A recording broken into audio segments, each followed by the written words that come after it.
સમજાય છે તમને?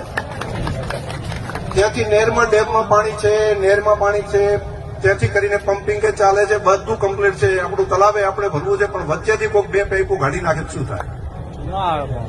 એટલે આખી કડી જોડવી પડે કે નહીં? તો આ કડી જોડવાનું કામ છે એ તમારું તાલુકા પંચાયત ને જિલ્લા પંચાયત બે છે. જિલ્લા પંચાયત ને તાલુકા પંચાયત એની અંદર આ કડી જોડવાનું કામ છે. એ જોડો તો હેકડે ઠેઠ તલાવ ઉનાળાની અંદર પણ ભર્યા રહે ને તો બધાનું કલ્યાણ થાય. તો ઉનાળામાં બાજરીઓ પાઈએ. આ બાબતો બધાએ જરા સમજવા વાળો વિષય છે. આટલી બધી વાતો આટલી ગોળ ગોળ કહેવાની હતી. હવે સીધું તો શું કહું? તમે બધા સમજો છો અને મને ભરોસો છે કે સમજુ છે એ જ બધા સમજાઈ શકે.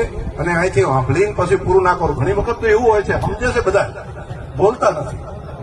જેને કેવું લાગશે એટલે કશું નહીં લાગે. હવે જો તમે જેને કેવું લાગશે એમ સમજીને ના બોલો તો પછી શું? તો હવે જે વાત છે તે તમને લાગે છે બરાબર, તો પોતાની વાત ત્યાં રજૂ કરો. મારી તો મર્યાદા છે, નહીં તો મને ઘણી વખત એમ થાય છે હું કહું પણ નથી કહી શકતો. મારી કેટલીક મર્યાદાઓના કારણે હું નથી કહી શકતો.